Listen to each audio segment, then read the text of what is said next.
এই দুনিয়া যারা মত্ত হয়ে মেতে আছে তাদের জন্য দুনিয়াতে জান্নাত, কিন্তু মরার পরে আল্লাহর জান্নাত তারা পাবে পাবে। হাদিসে আছে যারা দাজ্জালের জান্নাতে চলে গেল তারা আল্লাহর জাহান্নামে চলে গেল। দাজ্জাল আসবে কি আসবে না? দাজ্জালের প্রতি ঈমান আনবেন কি আনবেন আপনারা? যে দাজ্জাল বলবে আমি হচ্ছি আল্লাহ, তাকে আল্লাহ বলবেন কি বলবেন না? বলবে না। কেন বলবেন না? কোরআন হাদিসে নিষেধ আছে দাঁড়িয়ে বলবে না। তো বেড়ি খাওয়ার কোন কোরআন হাদিস আছে গো? যেই হাদিসের পাতাতে আছে বেড়ি হারাম, যেই হাদিসের পাতাতে আছে গুটকা হারাম, যেই হাদিসের পাতাতে আছে পাবজি হারাম, যেই হাদিসের পাতাতে আছে সুদ হারাম, সেই হাদিসের পাতাতেই লেখা আছে দাজ্জাল আসবে যে বলবে আমি হচ্ছি আল্লাহ, আমাকে তোমরা আল্লাহ বলো। বন্ধু, আল্লাহ আল্লাহ আছে, দাজ্জালকে তুমি আল্লাহ বলবে না, এতটা তুমি কথা বলে দিচ্ছ, অথচ বেড়ি ছাড়তে পারো না তুমি ওই হাদিসের পাতা পড়ে। কত সস্তা। আবার ফের ফতোয়া জিজ্ঞাসা করে, এগুলা মাকরুহ, এগুলা কি নাউজুবিল্লাহ। বেড়িখোরদের পাশে যদি কোনোদিন দাঁড়িয়ে যায় নামাজে, তো রুমাল নিয়ে মুখে হাত দিতে হয় মাঝে মাঝে। নাই বলছেন আপনি মিথ্যা বলছি? নাউজুবিল্লাহ, আস্তাগফিরুল্লাহ, আস্তাগফিরুল্লাহ। প্রিয় ভাই, আবার কতগুলো মুসল্লি আছে বিড়ি টিড়ি খেয়ে নামাজ পড়তে যাবে। আলহামদুলিল্লাহ, আলহামদুলিল্লাহ। নাউজুবিল্লাহ, আস্তাগফিরুল্লাহ, আস্তাগফিরুল্লাহ।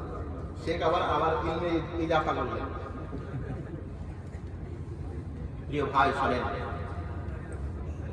এই যুবকদের আল্লাহ নবী খুব ভালোবাসতেন।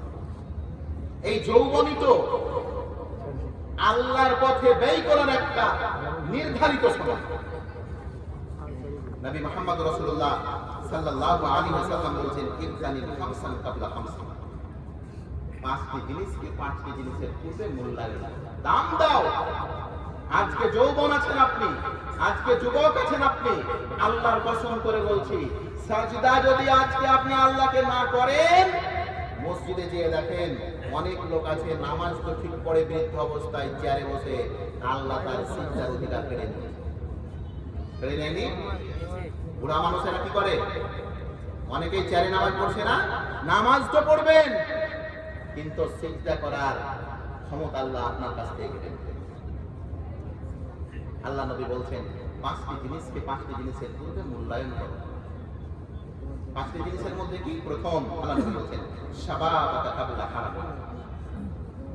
বৃদ্ধ হয়ে যাওয়ার পূর্বে এই যে জওয়ানি, যুবক হয়ে আছে, এটাকে মূল্যায়ন করতে শিখেন।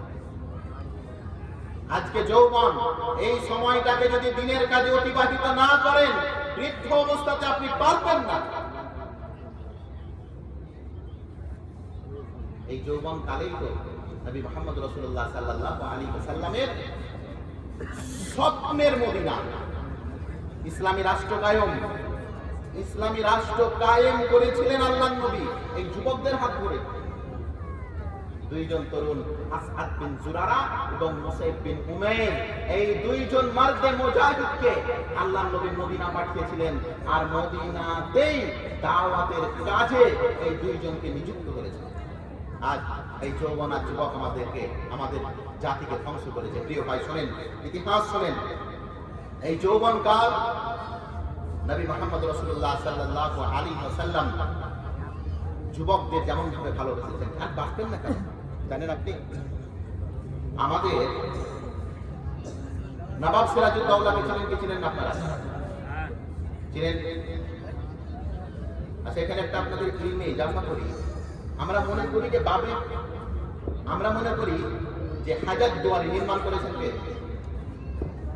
আমরা অনেকেই মনে করি যে হাজারদুয়ারি নির্মাণ করেছেন নবাব সিরাজউদ্দৌলা। না, নবাব সিরাজউদ্দৌলার ইন্তেকালের প্রায় ৮০ বছর পরে হাজারদুয়ারি নির্মাণ হয়েছে।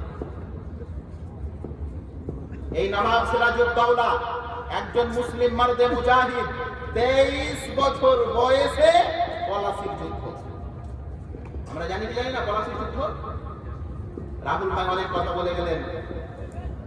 ওই সমস্ত লোকদের ব্যাপারে যারা আজকে আমাদের নামের পরে জিজ্ঞাসা চিহ্ন লাগাচ্ছে। আমাদের আধার কার্ড দেখবে, কি দেখবে? আমাদের আধার কার্ড দেখবে। যাহা যাহা খুদা হে ওয়াহা ওয়াহা খুদাই হোগি। এদের বক্তব্য কি? যাহা যাহা খুদা হে ওয়াহা ওয়াহা খুদাই হোগি।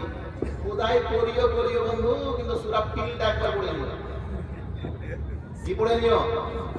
এই সূরা ফিলের ঘটনা মনে আছে না নেই? ওই যে আব্রাহা আল্লাহর ঘর মসজিদ ভাঙতে এসেছিল, আব্রাহা ভাঙতে এলো আল্লাহর ঘর। আল্লাহ নবীর দাদু আব্দুল মুত্তালিব আব্রাহাকে বলল, আব্রাহা ওই যে উট যেটি তুমি ধরে নিয়েছো ওই উটটি আমাকে দাও, ওই উটটি আমার। তো আব্রাহা বলল যে আমি যখন আসি তখন মনে করছিলাম যে পুরো মক্কার মধ্যে জ্ঞানী লোক মনে হয় তুমি আছো, কিন্তু এখন দেখছি যে পুরো মক্কার মধ্যে সবচাইতে মোটা বুদ্ধি তো তুমি।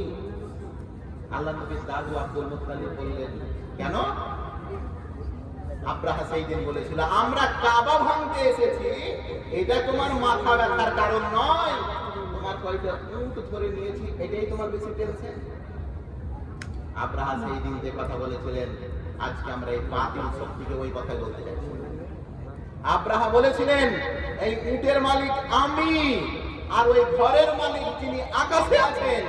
আজকেও আমরা বলছি আমাদের ক্ষমতা নেই ভাই, আমাদের লাঠি লাদনা নেই, আমাদের পার্টির জোরও নেই। যেটিকে আমরা ভোট দিয়ে পাঠিয়েছি দিল্লি, ওটি আমাদের দুয়ার প্রয়োজন মনে করে না।